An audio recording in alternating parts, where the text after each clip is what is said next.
make a joke. Strike with a roundhouse kick. It's the Jackson Wink Takedown with Viking and Hoff on Coyote 102.5. Coyote 102.5. This is one of those situations where the off-air conversation manages to make it on air. Joining us here in studio is Davion Franklin, the Jackson Wink Fighter of the Week.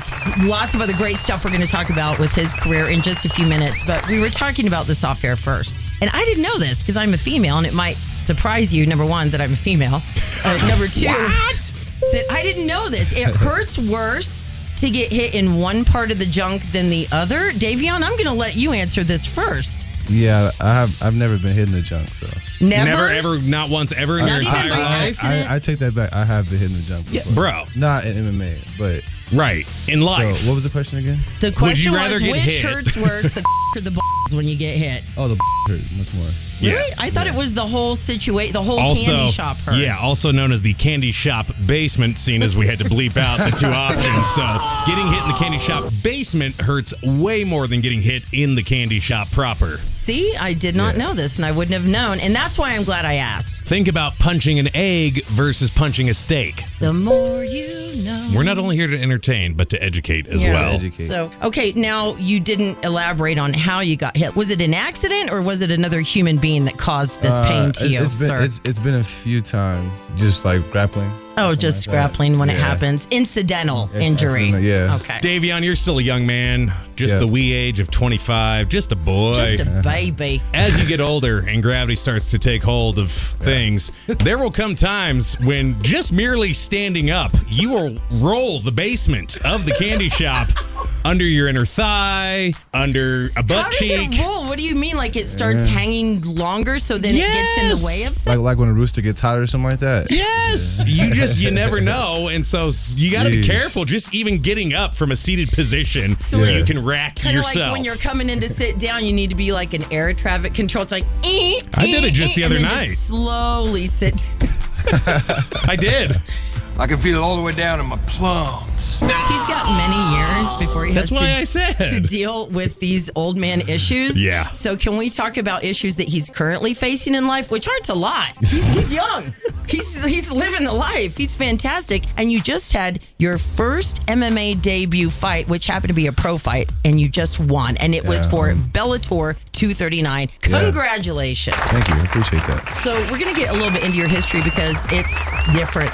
Definitely different. You have only been fighting for what, like a year? Yeah, been training for a year. He's so nonchalant about it too. But the rough and tumble world is not new to you. You are a great wrestler. Yep. Got a lot of accolades from wrestling. I also noticed that you played football and rugby. I'm a huge rugby fan, and I want to know, do you get hit in the more in football or in rugby? Again, the candy shop basement. Probably get hit more in probably football. Really? Yeah. See, I always thought rugby was a little bit dirtier. It's definitely a little bit dirtier, but football is more people. Okay, so what sport do you like the best out of all of them that MMA. you've tried now with MMA? MMA. I never played rugby. I never played football. Mama Hoff would not allow me to participate in such sports as her baby son. Please, I'm just your little son.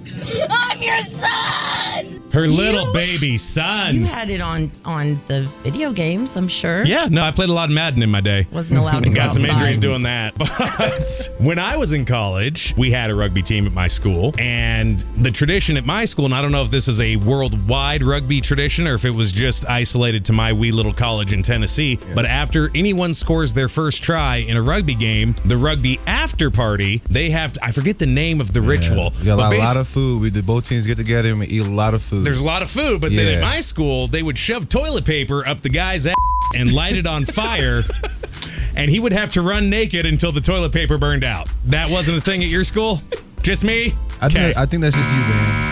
That's just Did you. they do it to you as the mascot? Or No, I was usually the guy with the fire extinguisher. No, I've been around rugby for a long time. I've never heard or seen of that tradition, so I think someone was lied to on their first try. But how funny that would have been. So you are the second recipient of the Jackson Wink Scholarship. Or is it the first? Behind my boy Christian Edwards. Shout out to my homie Christian Edwards. That's my that's my dog. He won last week too, and what an amazing fight that was. He showed a lot of heart. When we come back, I'm going to ask you about your last fight, how you went into it, and did things work out how you'd planned or better? Okay.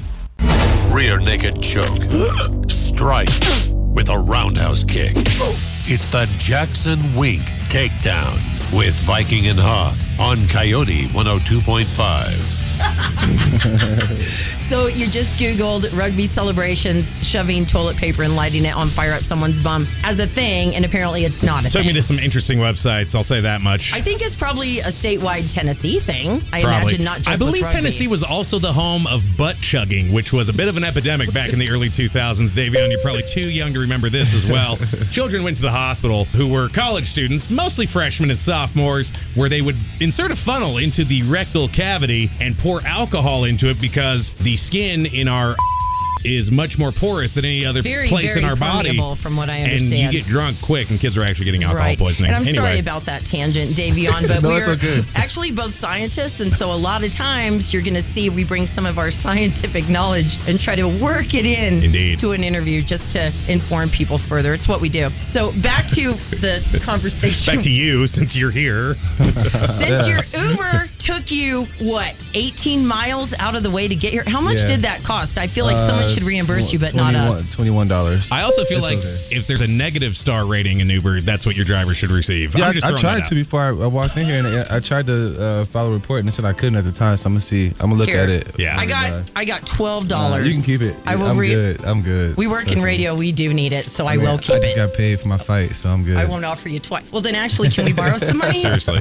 Let's just make that go the other way. Speaking of the fight that you just won, you don't have to tell us how much you won. Are we back on air? Yeah. Okay. They never. You guys. Floating between the worlds and dimensions, you never really know. But speaking of this fight, it was your first pro fight, but also your first MMA fight. So it was your debut. Yes, a lot of people have to go through many more levels of fights before they get that first pro fight. Were you nervous, or were you just completely convinced that you were going to go in there and lay the smack down? Well, I was actually nervous that I wasn't nervous, like how I felt I should have been. Because people kept saying that, oh, you're going to be so nervous when you go out there and fight. I was like, man, coach, I'm not that nervous. So we get behind the curtains and they start blasting like, some feel-good music. And I just started vibing. Mm-hmm. And then when I walked out of the curtain, they played the song that I picked for my walkout song. Which was? Lil Baby, Something to Prove. I love Lil Baby. That might surprise everyone out there. I'm very surprised you just said that. Don't judge a book by its cover. Right? For what it's worth, I have no idea who Lil Baby is, but good. To answer your question, no, I wasn't nervous at all. Okay. I don't think I should be nervous because I feel like this is what I'm gifted to do. I called how that fight was going to go.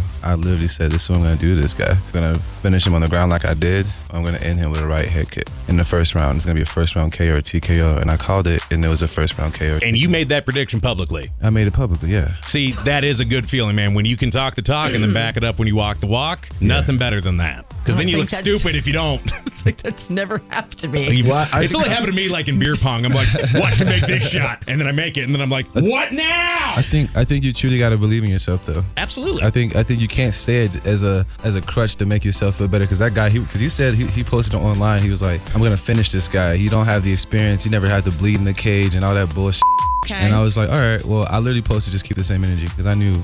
And now he feels stupid. He does. But no pro fighter's ever going to be like, publicly, I don't know if I can handle this, dude. Like, every pro fighter's going to be like, I got this. I'm going to win. Like, come on, you know. And I don't mean to kick a dog while they're down, but like when I see him fight, I wasn't super impressed. I know for a fact he does not have the training partners that I have. I have Dontel Mays, UFC heavyweight, who's 9-2. I have my roommate, Juan Adams, a UFC heavyweight. Well, he's not with UFC anymore, but he just fought with the UFC like a couple weeks ago. I have Christian Edwards, great rounds. These are all my partners. And these are all other fighters at Jackson Wink. These are all the other fighters at Jackson Wink. Diamonds cut diamonds. And that's why Constantly it is motivated. the greatest gym in the world and the destination for so many young fighters who actually want that kind of platform. They don't want to waste a lot of time, want to get right to the best. You do train with the best. This has been such a great debut for you. Of course, it's just an honor and a pleasure, our smart assness aside, to have you here in studio this morning. Thanks to your Uber driver for sucking. I'm glad that you finally made it here. But we can't wait to see what you do next. What is up next for you? Do you have another fight in sight?